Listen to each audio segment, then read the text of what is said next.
Chaque jour, Charles et Carole vous présentent la leçon de l'école du sabbat.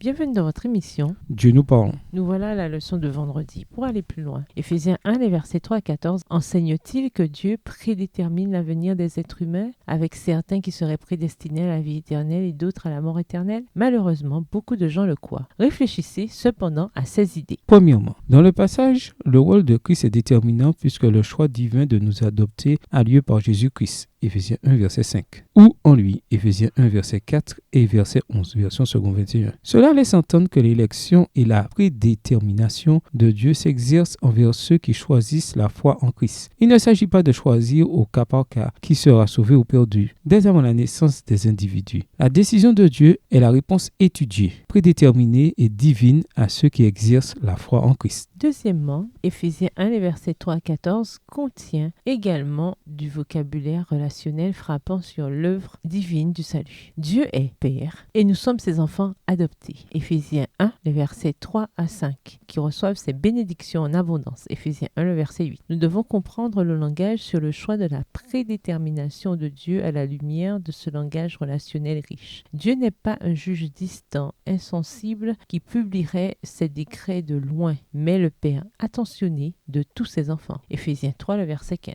Troisièmement, le fait que Dieu honore le choix des hommes se reflète dans Éphésiens 1, versets 3 à 14, notamment Éphésiens 1, verset 13, où entendre et croire sont considérés comme importants. Ailleurs, dans la lettre, Éphésiens 2, verset 8, Éphésiens 3, verset 17, Éphésiens 4, verset 1 à Éphésiens 6, verset 20, qui soulignent tous ou qui supposent l'exercice du libre choix et la réponse de la foi. Et dans d'autres passages du Nouveau Testament, par exemple 1 Timothée 2, verset 4, Actes 17, verset 22 à 31, ou comme l'exprime Ellen White, par le don ineffable de son Fils, Dieu a entouré le monde entier d'une atmosphère de grâce tout aussi réelle que l'air qui circule autour de notre globe. Tous ceux qui consentent à respirer cette atmosphère vivifiante vivront et croîtront jusqu'à la stature d'hommes et de femmes en Jésus-Christ. Extrait du livre Jésus, chapitre 8, page 105, écrit par Ellen G. White. À méditer, quels arguments ajouteriez-vous à ceux donnés ci-dessus pour appuyer l'idée que Dieu ne fait pas un tri avant notre naissance pour déterminer qui sera sauvé et qui sera perdu? À qui revient le dernier mot sur le plan de savoir si, oui ou non, telle personne a le salut en Jésus? En lui, nous avons la rédemption par son sang, la rémission des péchés selon les richesses de sa grâce. Éphésiens 1, le verset 7 de la version Darby. En quoi ce verset révèle-t-il la réalité du salut qui s'obtient par la foi seule et non par les œuvres de la loi? Au revoir. Et à demain si Dieu veut.